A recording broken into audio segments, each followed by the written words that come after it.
So now I want to talk more into the process of modeling walls and getting them all the way to the design and detailing, and then link beam and some code provision procedures. Because, okay, overview. You remember we have been talking about this diagram since the beginning, and now we are talking about the building components, and we have covered the building systems, we have covered the behavior analysis methods and everything, which means by now I assume that you can model the building overall, you can do the analysis, you can apply the loads, you can get the final response, and we know all of that. So then we go into the specifics of the shear walls and the link beams now, and this one here. So I showed you this example before. So shear walls, actually, the problem from the shear wall comes because of their complications in their section layouts and their geometric configuration, the way they are connected, the way they are made, their proportions, everything is important. Unlike column, which is just one element, the shear walls can be of this kind, can be of that kind, and even more complicated than this one. So shear wall is a different animal because it's supposed to be a three-dimensional surface, could be running around the building. But ultimately, when we come to design, we simplify it into a column section or flexural design. So the two things are very far from each other. And how do we bring them together is what we will discuss. So, and I talked to you last time about the components of a shear wall. And now we will go into more details and try to identify them. So typically, we look at the shear wall in the plan. We say this is a panel. So from here to here could be one panel. And we can also say this is one leg. So this is one leg, and this can also be one leg. So the difference between a panel and a leg is that one panel can have more than one legs. But leg is one final design unit in a wall. So ultimately, we break down the walls into legs. And the reason we break them into legs is for reinforcement detailing, and also for most important, for shear check. And so shear check is done wall by wall, and the reinforcement design can be done by panel, by whole body and everything. So and then vertically, we define the wall into piers and spandrels. So horizontal portion of the wall is called spandrel or beam or link beam, and the vertical portion of the wall we can call a pier. And now the main problem is, how do you define these piers? What is the definition of the pier, and how do you mark them in ETABS, and how do you bring them back to design? Because pier labeling or pier definition is completely arbitrary. You can create very random piers which make no sense, and ETABS will still try to design them with completely illogical arrangement. So labeling of or identification of piers and identification of spandrel is what we will focus today, because this will define how reinforcement will be calculated, how capacity will be checked, and how reinforcement will be laid. Which means it's up to you how you want to convert a wall results into usable design information by putting the pier labels and spandrel labels or defining.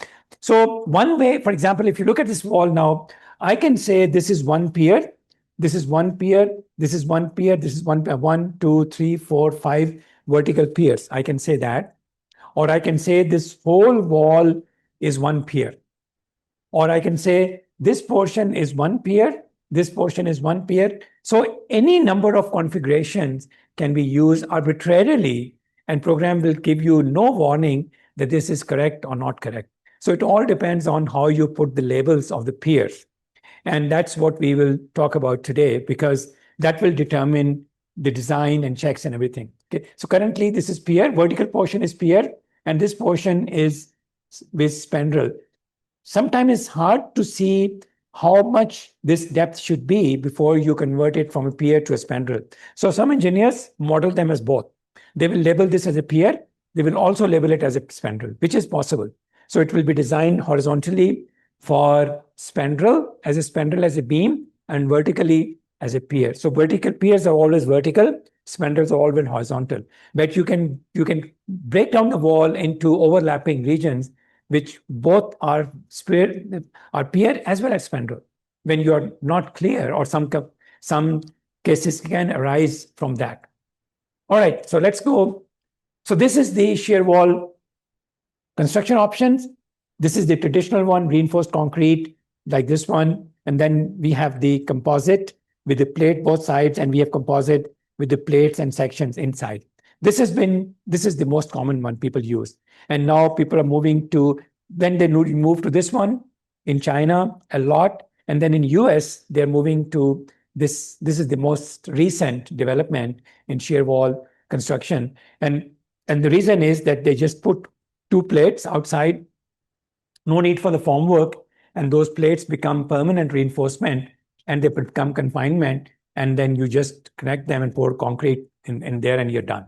And this is much faster than conventional, much stronger. Shear is not a problem, bending is not a problem. And you wonder why engineers just found it out about 10, 15 years ago or less. So anyway, so we will discuss a little bit about all of these. Okay, one of the reasons why composite shear walls are becoming popular is because of this one. The reinforcement in shear wall is so dense, so much, that it almost looks like a steel. So they say, why don't we just put steel plate rather than putting so much reinforcement everywhere? So as you can see here, there's the link beam, there's a diagonal reinforcement there, and then extending all the way from here to here. This is just the embedment of that one, and then one link beam going all the way from here to here. And then this is the boundary zones, and then confinement and all of that stuff. So huge amount of reinforcement goes into shear walls. And so if you replace it by composite, then this can be simplified a lot. So as you can see here, by composite, much reduced. Similar wall, but reinforcement congestion is significantly reduced because you put steel section there. And if you put steel plate, all of the vertical horizontal reinforcement also goes. You don't need that also. So just plate and concrete. So that's the gradual movement towards the composite walls. So these are the sections. One original section. This is the modified section with steel columns and composite. And this is the latest one with the shear studs and concrete and no small reinforcement inside. And this is actually taken from one of the theses from AIT, one of my students. We did this thesis about 5 years ago when this became, as soon as the codes released this, we had a thesis here where we did the testing of the wall and modeling of the wall by using layered shell element, and compare the result to see how we can model such walls accurately. So there was a test, and then was a model, and they were compared together, cyclic test with the model. So we got some confidence. Every time there is a new element released by SAP or others or ETABS, normally we always do a physical test in AIT to make sure that we understand the modeling and it is reliable. So we have gradually so many tests of this kind over the years. Every time a new method is introduced, we try to verify it and try to find the way to do that. So this was done about 4 or 5 years ago. And this is also from the same thesis. So that's how they would make it. So these two slides I borrow from that thesis. Okay, let's get back to the basic behavior of shear walls now. So we have these primary kinds. Planar shear wall, simple, just one plane and no openings, nothing. They are very popular in residential buildings. They are very useful adding at the ends of the buildings, and many buildings in Bangkok are based on this one. You can't see on the sides, and they're blocked, and that's the shear wall holding the entire building on the weaker side. Flange shear walls are also used, but their behavior is very, very unpredictable, and they are not reliable. So most people would not use a flange shear wall of this kind because of the torsional, diagonal bending, and all of that stuff. So, and then we have the coupled walls, planar coupled walls with openings, which is very common because you put the windows in there. So that same wall we can have with that, or you can have core wall with doors. This is very common for elevators, and they've had multiple cells, 1, 2, 3, 4, 5, 8 cells, 10 cells. So these are very long, very big. Normally, a typical tall building elevator core is about 12 meter, this length of this room, 4 elevators. So really huge. And then both sides, so about 15 meter by 10 meter or 8 meter, huge core walls. And they are designed in multiple ways. And then we have walls like this one with random openings. That means only wall-only buildings. They don't have columns. So they just put the walls, structural walls, and put the openings for doors and windows. And the whole building is walls. And that is also very useful because then if you have these, you don't need columns and you also don't need partition walls. So the partition walls become structural walls. And this is used a lot in China. They don't use columns. They don't use partition walls. It's concrete. One time is done. And you use slip forming. So very, very fast construction. And also can be precast. So these walls can also be precast. So in terms of the behavior, we need to distinguish between 3 categories of walls: slender walls, transition walls, and squat walls.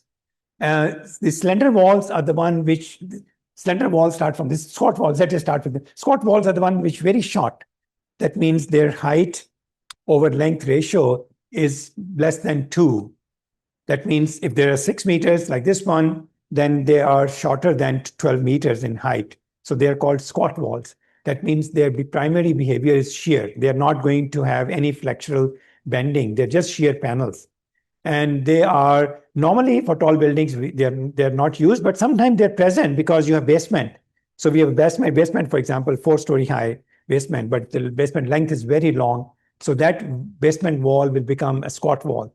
Or you have, podium, and then you have a small wall there.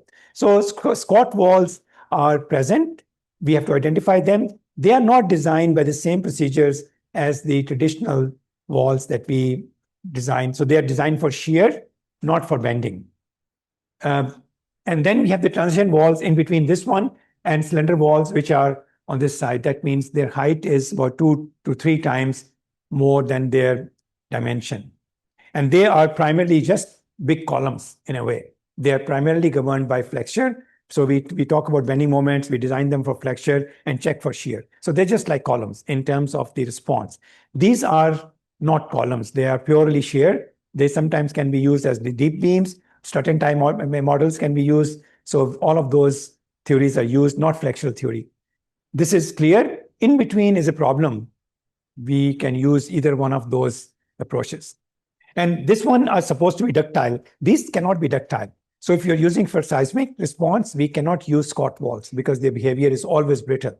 So if you need response, so in some buildings, we had to break down, the architects had given all these walls and we had to actually break them down into pieces so that we can use them as proper flexural elements for yielding and for ductility.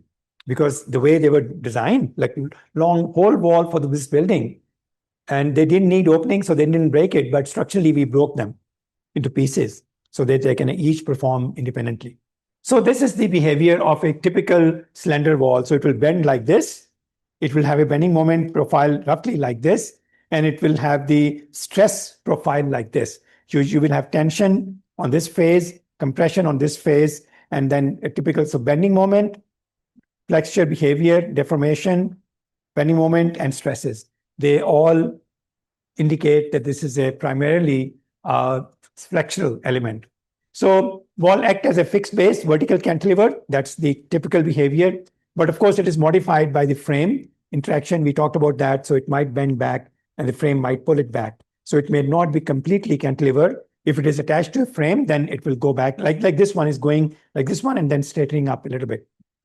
Ductile plastering hinge. So normally in this area where we have the maximum bending moment, in this area where the maximum stress, we take 1 story or 2 stories as ductile hinge. So the entire wall is assumed to be hinging in that area. So we may take a ductile beam, ductile column.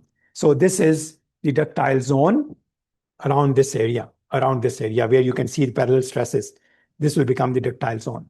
And then tension steel yields first. We make sure that the steel will yield first before crushing of concrete. So all these checks are necessary to make sure that the wall will not crush in any case.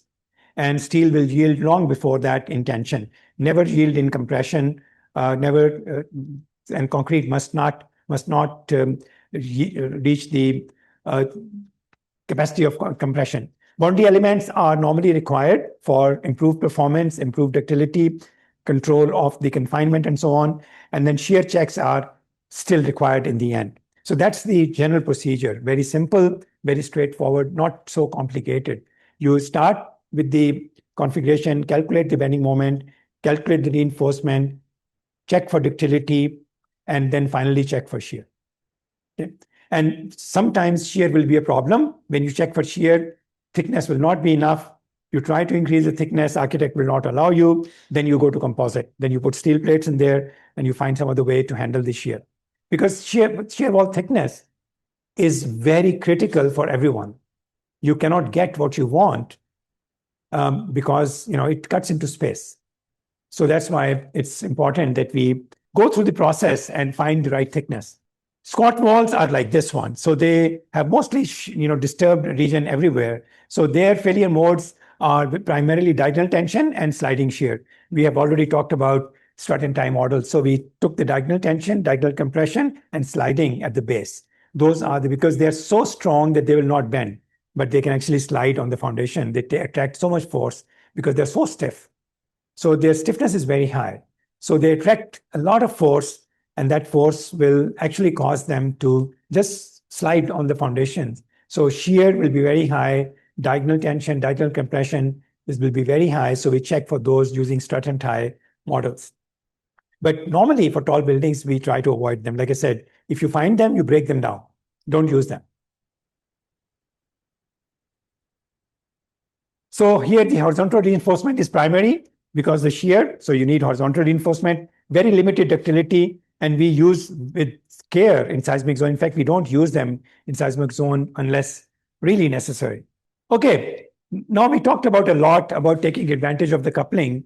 And I told you that if you have two walls like that, or you have a frame and a wall, then you can put coupling between them and coupling between them.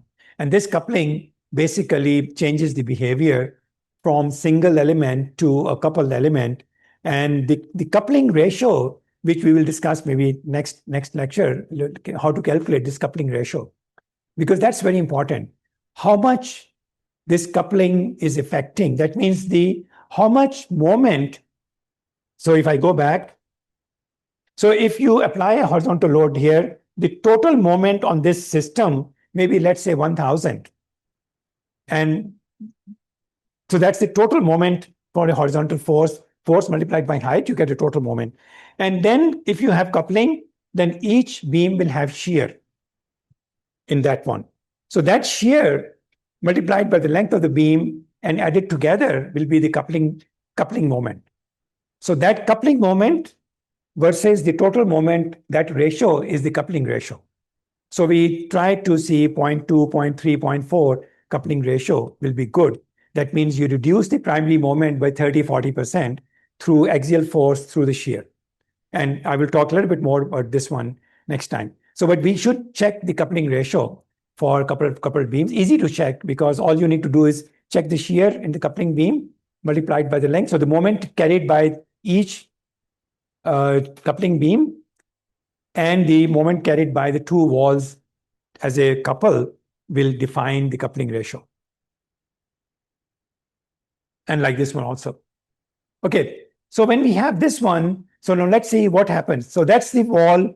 If you take a wall of this height and you apply a little load on it, you will get those tension, compression. This is tension, this is the compression on this side. And if you have two walls side by side, not connected to each other, now you can see here tension, compression, tension, compression. So the tension compression is split because each wall is bending independently. So now there are two walls, each with their own tension compression phase. So now if you take the same wall and make it into two, you will get two separate walls with two independent bending response. If you couple them, you will see that they will be somewhere in the middle. So tension is here, but there's no tension here. So tension and compression similar to that one, but not exactly like that. And that is the coupling effect. That means it will be somewhere between this and that. So after you connect them, they start to act as if they are one big section with two pieces, still connected invisibly by the coupling beam at this any section. And that is the key that we say that we enforce the compatibility between the two.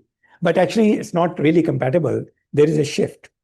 And this is what will change when I talk to you about the pier labeling and things like that, okay, in a minute.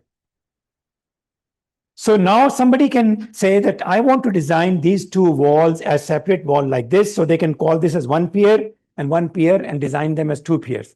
Even though when they're connected, you can still design them as two piers and calculate the reinforcement as if they are two walls or two piers. Or you can design them as a single pier, so you calculate the reinforcement of the whole width together. And then tension and compression will be here and here. But if you put two piers, then tension and compression will still be here, like this one, although it may be different from that one. So now the real behavior and how you perceive it are two different things. But you can do both. And both times you will get different results. And some engineers say, I want to do both. I want to check this way. I also want to check this way. So now it becomes engineering judgment how you proceed with that. So let's see what's the difference now. Okay, so the wall combined demand that we are going to design it for is three demands, as you know: moment, an axial load predominant, and shear as a check. So because wall will accumulate a lot of gravity load also, and it will then also have a lot of moment, and then it will also have a lot of shear because horizontal force also coming. So these three are the primary force components that we need to design for. And important thing is that when we do the wall, we try to make sure that the axial force will not eat all the wall's capacity. Because if you have a lot of axial force, then nothing will be left for bending moment, which means when the bending moment comes, it will crash or it will fail. So the axial load ratio on the wall has to be kept very low. And that's one of the problem in many tall buildings, that they cannot keep it low. So the shear walls become predominantly gravity load, which is not good because they cannot carry the moment in that case. So thickness is important. Then once again, more walls to be added. And sometimes you can control it, sometimes you cannot control it.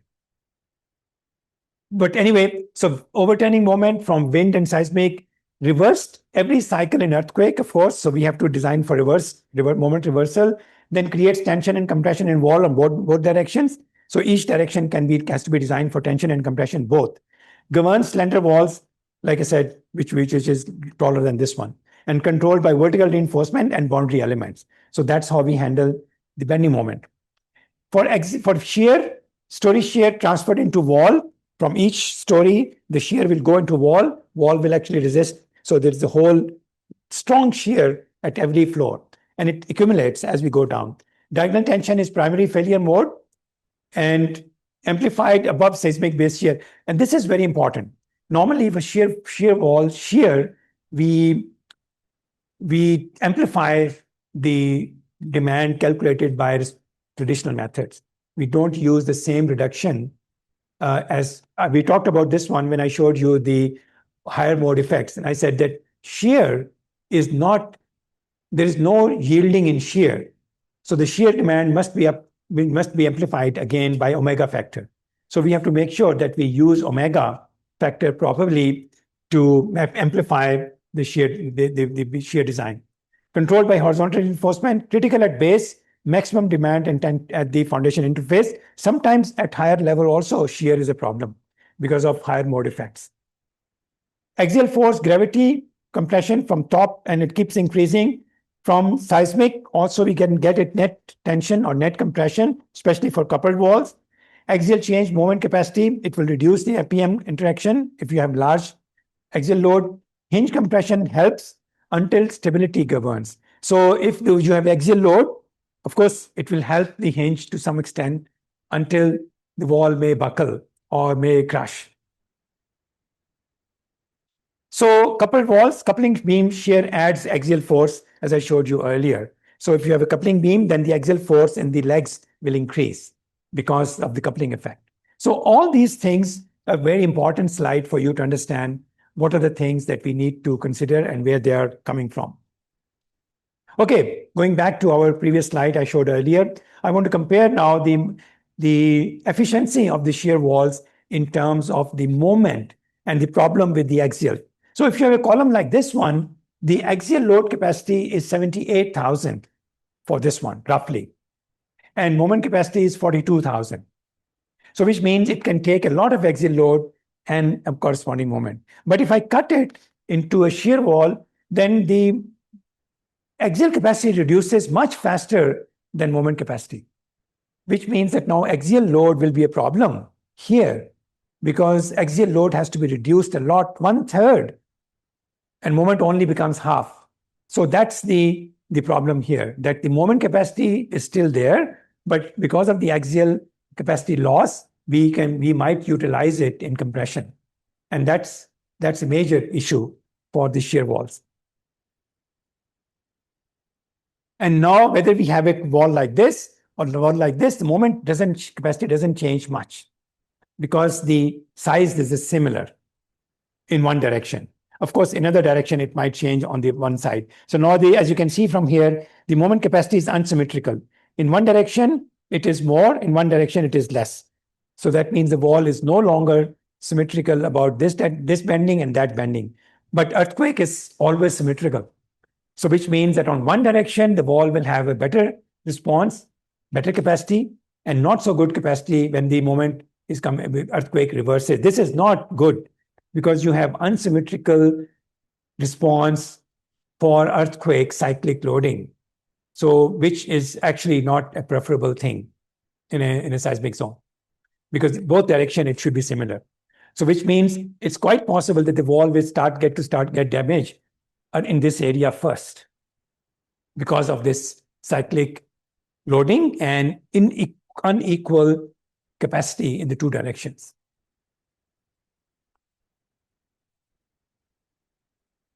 And then we come back to this wall, and now you can see here that the one direction, look at this one, 5,000 and 500.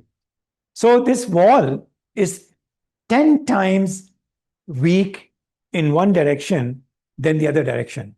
So which means that this wall should never be allowed to take any earthquake load in the other direction. Otherwise, it will just go in no time, which means that we must have other walls in the perpendicular direction to ensure that none of the walls take any moment on its weaker axis. Otherwise, you will never be able to design it.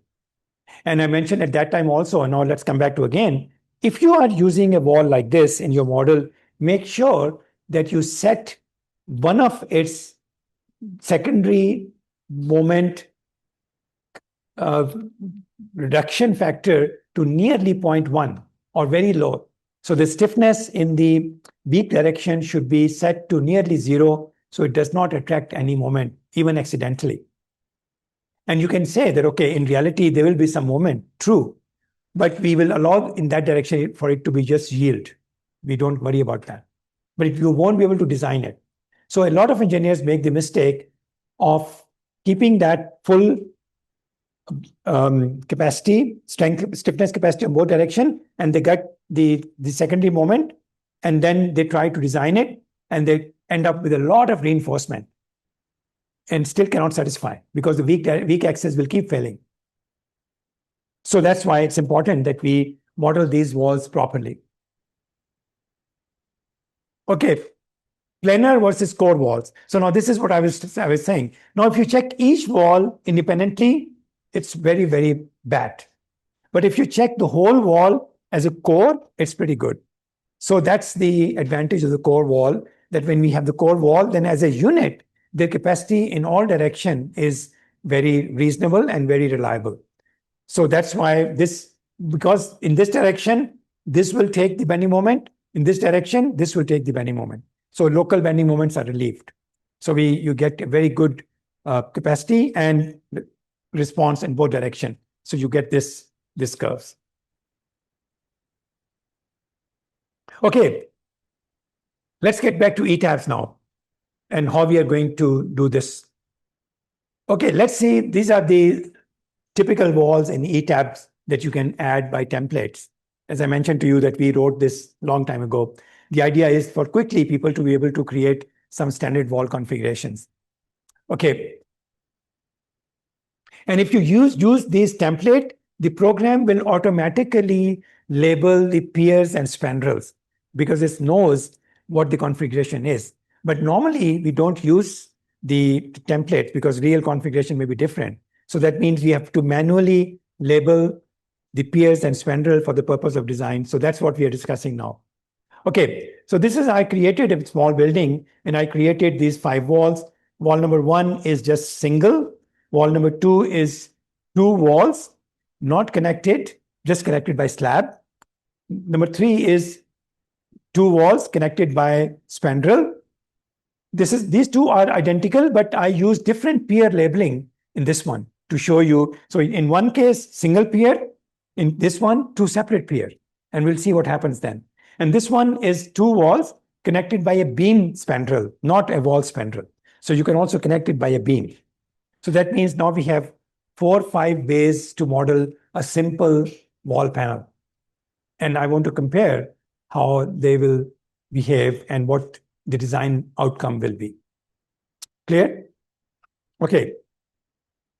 So first of all, this is an important distinction. In this case, I intentionally put the wall and separated it from the frame so that we can focus on the wall and it will not be disturbed by the beams or the frame. So I removed the link from here and I removed the link from here and I just connect this one by a deep link beam. This is the beam connection, but I did not have any columns, any beam crossing the wall. So it's a pure wall model and this is a clean model because you're not using any overlapping structure anywhere. But sometimes people use this way. They just keep the beams and they also keep the walls and the columns and then just put the wall inside. So now we have a duplicate or overlapping portions in terms of stiffness and design complication. Because if the beam is crossing the wall, that portion of the wall or the beam is neither beam nor wall. How do you design that? Because beam is not deforming and wall is being stiffened. Same as the case with the column. If you put the column outside, then that column is actually overlapping the stiffness and at the same time taking the tension away. So it is going to alter your wall design completely because the forces will not be correctly accumulated. So it's very important for you to decide how this thing will be constructed and model accordingly. If they are planning to cross the beam through the wall, yes, you should model it.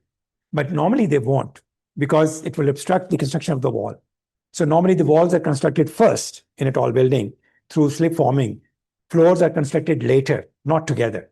So there can't be any beam inside. There can't be any connection inside because walls are just constructed first. And then floor is cast and it's connected. So we must make sure that we use the previous way to model rather than that way to model. So make sure that you capture the construction process in your model. Okay? So that's number 1. Now we'll come to pier labeling. So now in this one, you can see here P1, P1, P1. That means I divide this wall into multiple shell elements. Remember to divide the wall into multiple shell elements. You cannot just use one element per floor and expect to capture the response. It won't work. So minimum 2 to 4 elements should be divided in both directions. So I've used 3 vertically and I've used a few horizontally. So you subdivide the mesh and I have put P1 as a label. So this one, each story is independent. So I can use P1 the same. So what program will do now is that when it will do the analysis and it will get the shell stresses, it will cut a section connecting all the P1s and add all the stresses and get a total force called section cut. And it will integrate the stresses and give you one bending moment, one shear, one axial load for the entire wall section. So for the design purpose, it will accumulate the results from the shell model, which I showed you earlier, So these elements here, it will cut a section P1 along the full length, and it will add up all the stresses in that section, convert them into bending moment, convert them into axial force, convert them into shear by stress integration of the stresses. And in this case, if I put pier P1, P1 here, P1, P1 here, it will cut the section across all of them, independent of whether they're broken or connected or not. So one section will be created throughout the wall. If I put P1 here, P2 here, then it will cut one section here, one section here. You will get two bending moments, two axial forces, two shears. But if you use the same label, even if they're not connected, if I use P1, both one, program doesn't care. It will just follow P1 and then connect all the P1 together, cut a section, calculate the forces. Doesn't care about physical connection. So that's where the problem comes. It all depends on how you label. Okay, so this is the first labeling that we did. It's easy because there's no alternative. Normally we just label like this, so this is fine. This is a problem where you can have two options. You can label this one as P2 and label this one as P3. Because these are two disconnected, you want to design them as two separate walls, is fine. Then you will get separate design for this one, separate design for this one, two bending moments, two axial forces, two shears. And each section will be designed as two separate sections. That's what this pier label means. So even if you put one pier label here and one pier label over there, same, program will try to connect them, even though it makes no sense. So please make sure that pier labels are correctly defined systematically and logically. Here I put P5, P6, even though they are connected together by a spandrel, just to check. I just put them as separate labels. So even though they are coupled, program will still design them as two separate columns and not consider the coupling. Even though the moments will be different, axial forces will be different, but they will still be designed as two separate piers. Right? Here I put the same P4, P4, P4 everywhere. Now it will cut one section and the whole wall will be designed as one section with a small piece missing in the middle.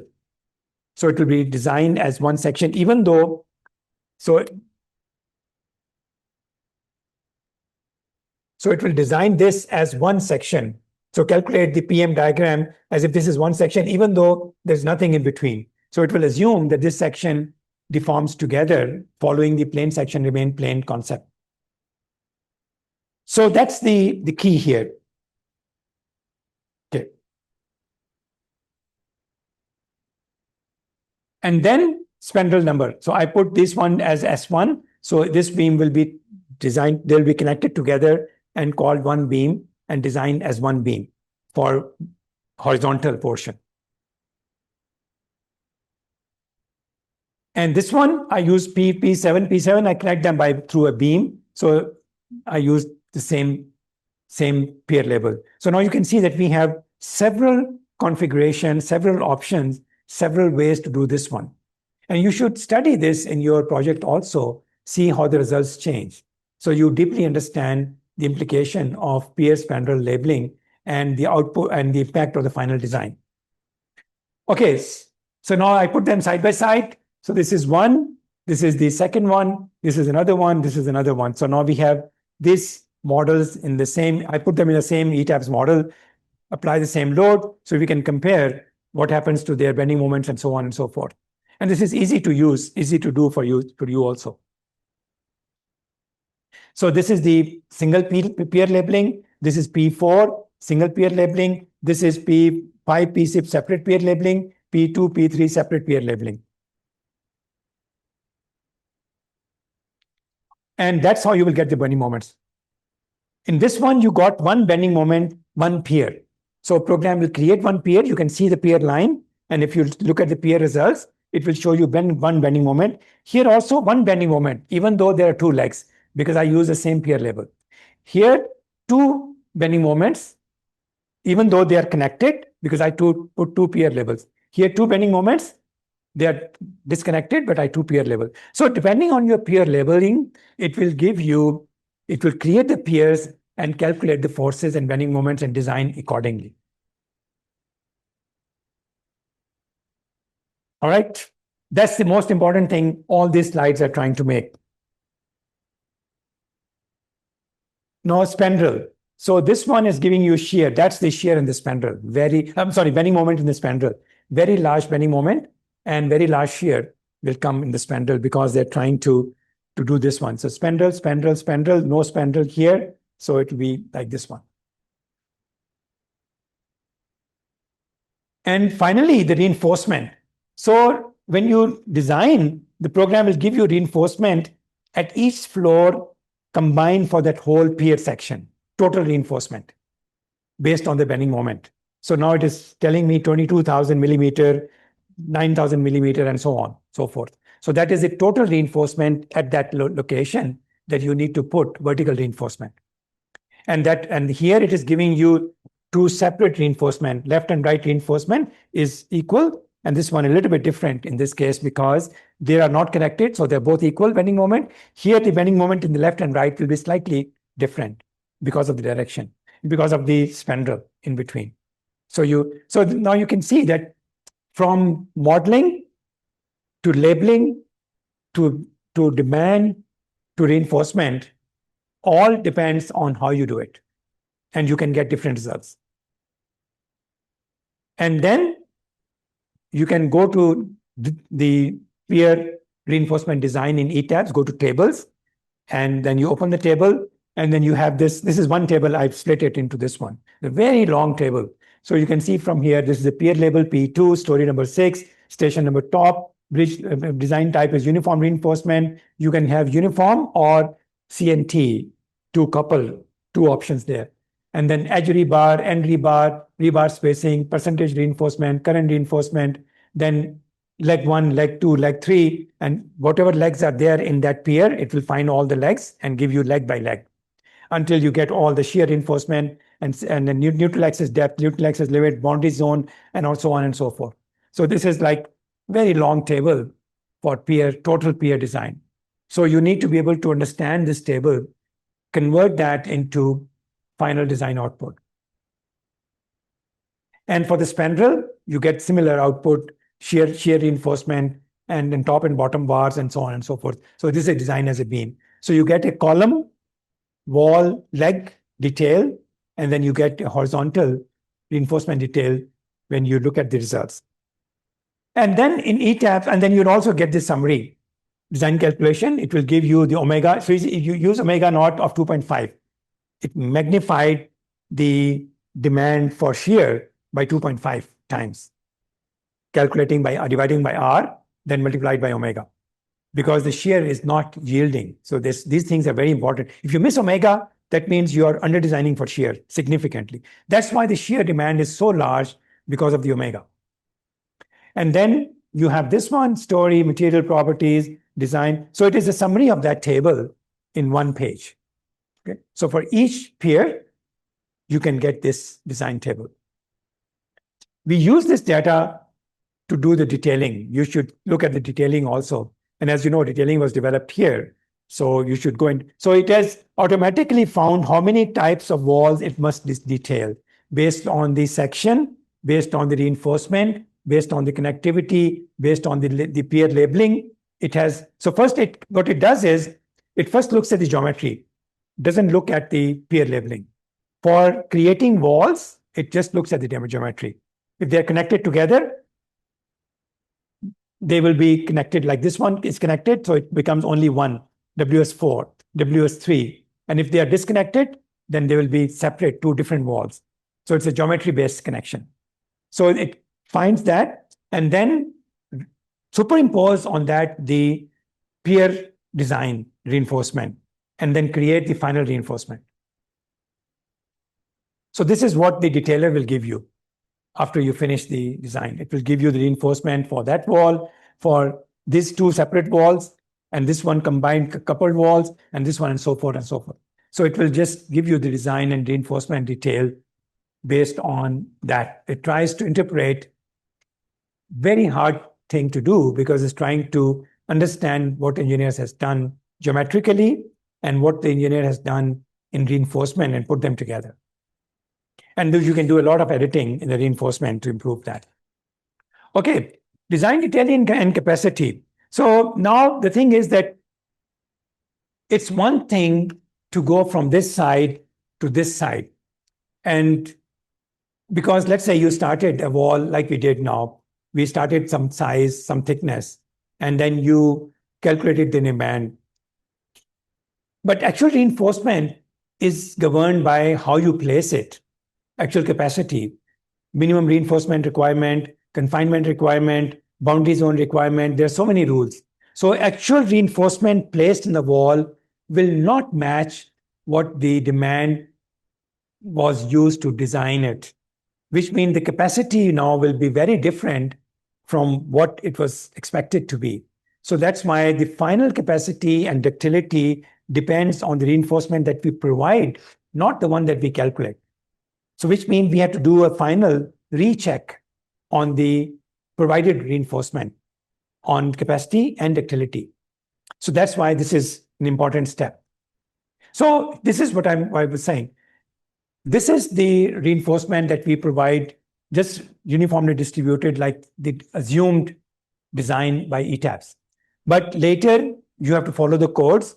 Codes are saying you have to put the boundary, you have to put the confinement. So you add those things. Now, this reinforcement is different from that reinforcement. Quantity and layout both, which means we should check the capacity of this one against the demand and see whether we are okay or not. So that final check of demand capacity check needs to be done. And sometimes you can have thickened boundary zones if you put the columns together with that as part of the wall. And then the confinement boundary zone, this is confined portion, this is boundary zone portion, and same is the case here. So you can have multiple types of layout coming from there. And the reinforcement detailing you have seen in the pictures can be very complicated.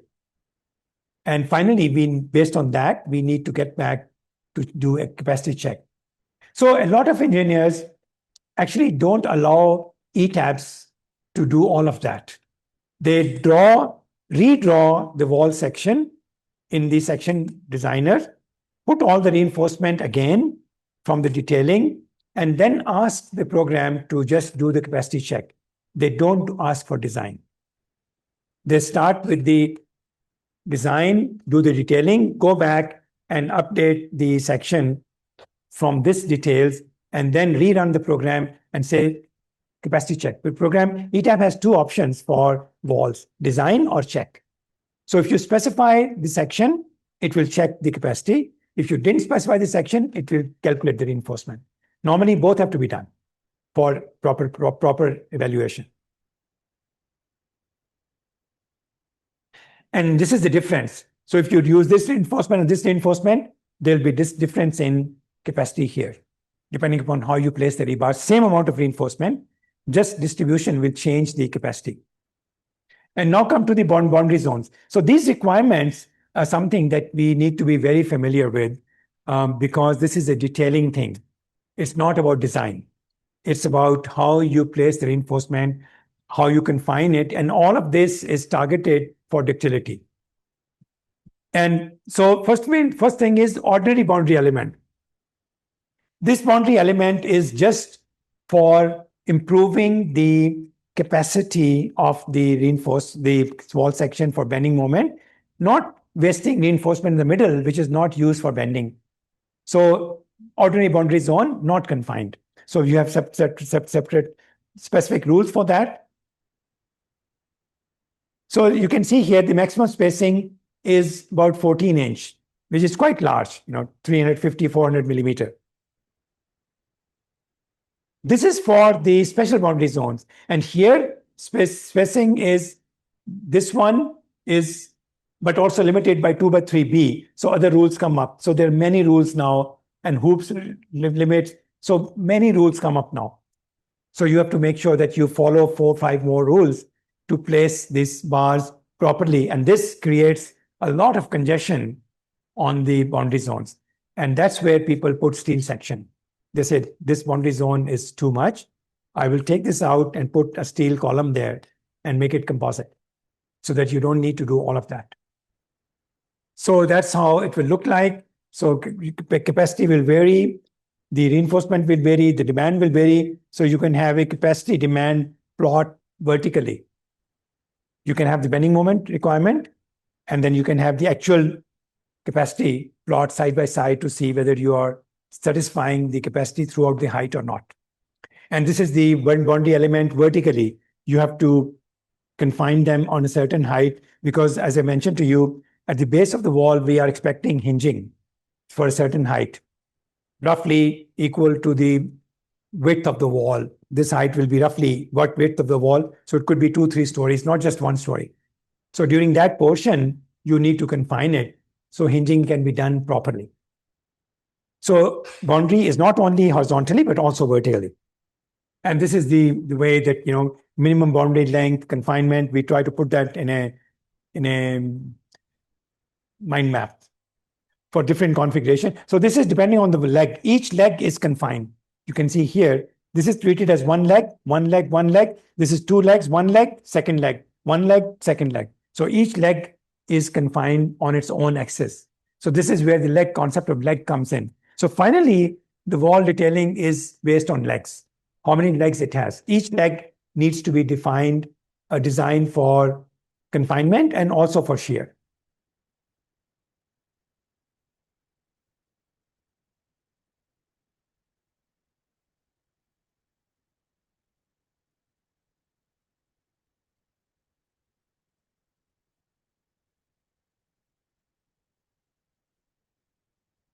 And these are the minimum reinforcements.